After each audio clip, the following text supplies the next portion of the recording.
진정한 여행의 조건. 대한민국 헌법이 명시하고 있듯이 대한민국은 민주공화국이다.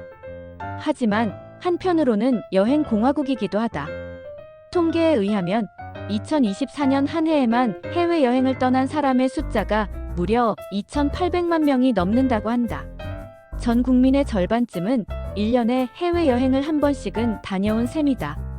한국인들의 여행에 대한 사랑은 해외에 그치지 않는다. 하도 해외를 자주 다닌 탓인지 몰라도 국내 여행도 상당히 활성화되어 있다. 게다가 여행 방식도 다양해지고 있다. 최근 들어서는 한 달 살기나 호캉스 등 새로운 여행 트렌드가 생겨나고 있다. 한 달 살기란 일주일 미만의 단기 일정으로는 여행의 참맛을 느끼지 못한다고 생각하는 일부 사람들이 한 곳에 터를 잡고 한 달간 느긋하게 여행을 즐기는 방식을 말한다. 호캉스란 호텔과 바캉스를 합친 말로 호텔에서 휴가를 보내는 것을 말한다. 도심지 호텔에서 느긋하게 휴식을 즐기면서 도시의 라이프 스타일을 체험하는 방식이다. 호캉스족은 해외나 유명 휴양지를 찾아가는 것이 여행이라는 전통적 관념에서 벗어나 휴식이 곧 휴가라고 인식하는 사람들이 많아지면서 증가하는 추세다. 호캉스는 이곳저곳 돌아다니는 여행 뒤에 찾아오기 쉬운 후유증을 피할 수 있고 편안하고 안전하게 여가를 즐길 수 있는 장점이 있다. 한번 생각해보자. 한 달 살기나 호캉스 등 새로운 여행 방식이 늘어나고 있는 것은 바람직한 현상일까? 일단 선택의 다양성이 생겼다는 점에서는 환영할 만하다. 개인마다 여행에서 얻고자 하는 것이 다르기 때문에 자신의 목적을 달성할 수 있는 선택지는 많을수록 좋다. 시대마다 사람들이 선호하는 여행 방식이 달라지는 것도 자연스러운 현상이다. 과거에는 주로 유명 관광지를 둘러보는 것이 여행의 주된 방식이었다면 지금은 시간에 쫓기지 않고 느긋하게 즐기는 여행을 선호하는 추세다. 한 달 살기나 호캉스도 그러한 추세의 일환이다. 여행에서 편안함을 최우선으로 고려하는 것은 타당할까? 여기에는 정답이 없다. 여행의 가치나 목적은 전적으로 당사자가 선택하는 것이니까. 하지만 그럼에도 편안한 여행이 가치 있다고 말하기는 어렵다. 소설가 알랭드 보통은 영혼의 미술관에서 이렇게 적었다. 가치 있는 여행이 쉬우리라고는 기대하지 말라. 보통은 쉽고 안전하고 편안한 여행에서 가치를 느끼기란 쉽지 않다고 보았다. 어렵고 힘든 여행일수록 묘미가 더 크다는 입장이다. 그의 말은 옳은 것일까? 결론을 내기보다는 먼저 여행의 가치가 무엇인지 생각해 보기로 하자. 우리는 왜 여행을 떠나는 것일까? 여행을 통해 우리가 얻을 수 있는 가치는 무엇일까? 사람들이 여행을 떠나는 목적이야 개인마다 다를 것이다. 여행의 본질에 비추어 대답하면 우선 떠오르는 것이 단조롭고 지루한 일상에서 벗어나 색다른 체험을 하기 위함이다. 말하자면 여기저기를 돌아다니며 구경하는 유람이나 다른 지방이나 나라의 경치와 명소를 구경하는 관광이 주된 목적이다. 유람이나 관광을 목적으로 여행을 떠나는 것도 충분히 의미는 있다. 우리는 여행을 전혀 하지 않으면 자신이 보고 듣고 경험한 세상에만 갇힐 위험이 있다. 여행은 새로운 것을 보면서 시야를 넓힐 수 있는 좋은 기회가 된다.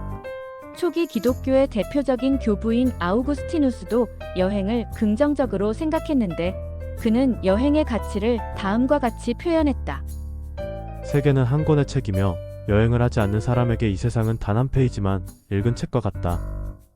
여행을 할수록 세상이라는 책의 여러 페이지를 읽을 수 있기 때문에 식견이 넓어진다는 뜻이다.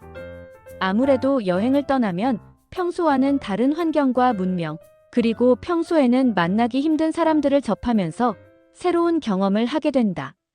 그 결과 새로운 시각을 가질 수 있고 그 과정에서 삶이 풍요로워지는 느낌을 받기도 한다. 사람들이 다니는 여행을 자세히 들여다보면 디테일에서 차이가 난다. 투어를 다니는 사람이 있는가 하면 트래블을 떠나는 사람도 있다. 투어와 트래블은 어떻게 다를까? 투어는 회전을 뜻하는 라틴어 토너스에서 유래한 말로 잠깐 동안 둘러보고 돌아오는 여행을 뜻한다. 우리말로는 관광이나 순회라고 번역한다. 트래블은 고생 또는 고난을 뜻하는 라틴어 트리팔루스에서 유래한 말이다. 집 떠나면 고생이다라는 속담에 어울리는 여행은 투어가 아니라 트래블이다. 말하자면 투어는 관광을 목적으로 편하게 잠깐 다녀오는 여행이라면 트래블은 고생할 걸 뻔히 알면서도 떠나는 여행이다. 투어와 트래블 중 어느 쪽이 여행자의 삶을 풍요롭게 만들까? 당연히 트래블이다. 투어는 미리 목적지를 정해두고 그곳을 둘러보고 오는 여행이기 때문에 모든 동선과 일정에 대한 계획이 사전에 잘 짜여 있다. 각 목적지를 언제 어떻게 이동할지, 무엇을 어디에서 먹을지, 잠은 어디서 잘지 등 상세한 스케줄을 세워두고 그것에 따라 움직인다. 투어에서는 사전에 정해진 일정대로 진행되지 않으면 그것은 잘못된 여행이 된다. 이처럼 투어는 목적지와 동선이 사전에 분명하게 정해져 있기 때문에 애초에 기대한 것 외에 추가로 뭔가를 얻기가 어렵다. 반면 트래블은 이와 다르다. 물론 트래블에서도 목적지나 대략적인 계획은 있다. 하지만 그 계획이 굉장히 느슨하고 반드시 지켜야 한다고 생각하지도 않는다. 가봐서 마음에 들면 조금 더 머물기도 하고 어떤 지점은 그냥 지나치기도 한다. 때로는 계획에 없던 옆길로 빠지는 경우도 있다. 그 결과 엉뚱한 고생을 하는 경우도 있지만 생각지도 못한 경험을 얻기도 한다. 해서 투어보다는 트래블을 할 때 더 많은 것을 느끼고 배우게 된다. 투어를 즐기는 사람이 목적지에 도착하면 반드시 해야 할 일이 있다. 바로 사진 찍기다. 투어에서는 목적지에 도착하면 일단 사진부터 찍어야 한다. 그래야만 제대로 관광을 했다는 증거를 남길 수 있기 때문이다.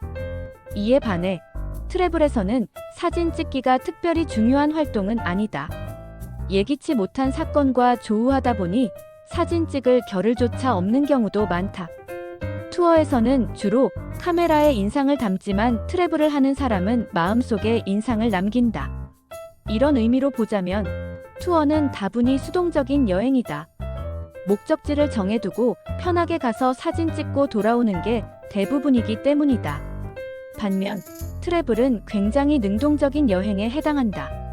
고생을 하더라도 예측 불가능한 모험에 자신을 내던지겠다는 자유의지가 있기 때문이다. 과거보다 여행을 많이 다니는 현대인들은 투어와 트래블 중 어느 쪽을 많이 할까? 대부분 투어다. 미국의 역사학자 데니얼 부어스터는 이미지와 환상이라는 책에서 지난날 일종의 모험이자 수고로운 일로서의 고유한 경험이던 여행이 대중화와 상품화로 인해 누구나 구매할 수 있는 관광으로 변했다고 지적한 바 있다. 특정 계층의 전유물이었던 트래블이 대중화되면서 투어로 변질되었다는 뜻이다. 그 결과 미지의 모험이자 예측 불가능한 경험의 연속이라는 여행의 본질은 사라지고 모든 과정이 예측되고 통제되는 준비된 상품으로만 소비되고 있다는 것이다. 그렇다 보니 여행을 많이 다녀도 특별히 달라지는 게 없는 경우도 많다. 예측 가능하고 안전한 여행에서는 큰 위험도 없지만 애초에 계획한 것 이상의 가치를 기대할 수도 없다. 여행을 통해 우리가 얻을 수 있는 최고의 수학은 무엇일까? 프랑스 소설가 마르셀 프루스트는 이런 말을 남겼다. 진정한 여행은 새로운 풍경을 보는 것이 아니라 새로운 눈을 가지는 데 있다. 진정한 여행을 하면 여행 전과 후의 시선과 관점이 달라지게 되는데 이를 위해서는 색다른 사건에 노출되는 경험이 많을수록 좋다. 관광용 투어보다는 모험적인 트래블에서 새로운 눈을 가질 가능성이 높다. 이런 의미로 보자면 현대인들은 여행의 횟수는 증가했지만 질적인 면은 퇴보했다고도 볼 수 있다. 수고로움과 위험을 동반한 트래블이 안전하고 계획적인 투어로 바뀌면서 여행의 진짜 경험은 사라지고 사진 찍기용 이벤트로 퇴색해버린 것은 아닌지 되묻게 된다. 어느 정도의 수고로움과 위험이 수반되어야 진정한 여행의 경험을 얻을 수 있고 새로운 눈을 가질 수 있다. 요즘 트렌드가 되고 있는 한 달 살기나 호캉스는 진정한 여행이라고 볼 수 있을까? 둘 다 투어는 아니겠지만 트래블이라고 보기도 어렵다. 힘든 노동으로 지친 심신에 휴식을 줄 수는 있지만 색다른 것을 경험하거나 새로운 눈을 가지는 데는 한계가 있어 보인다. 특히 호캉스의 경우에는 여행이라기보다 휴식이라고 부르는 편이 타당할 것이다. 한 달 살기는 색다른 경험으로서의 여행의 가능성이 있긴 하다.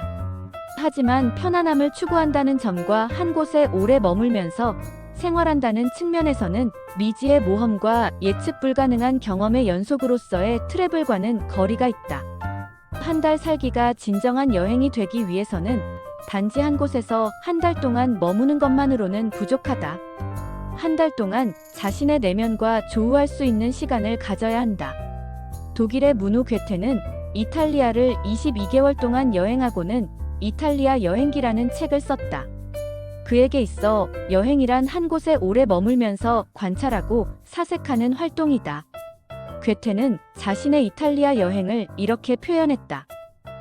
나를 다시 태어나게 하고 혁신시키고 충실을 기할 수 있게 한 일대 사건이었다. 이탈리아에서의 장기간 여행이 자신을 변화시키고 성장시키는 중요한 계기였다는 고백이다. 한 달 살기도 이래야 하지 않을까? 자신을 다시 태어나게 하고 혁신시키는 계기가 되어야 한다. 그렇기 위해서는 이곳저곳 관광 다니는 것이 아니라 자기 자신을 성찰하고 사색하는 시간을 많이 가져야 한다. 결국 여행의 형식이 중요한 것이 아니다. 얼마나 가치 있는 경험을 하는지가 핵심이다. 이제 우리는 스스로에게 물어보아야 한다. 나는 얼마나 가치 있는 여행을 하고 있는가? 지금까지 출근길 인문학이었습니다.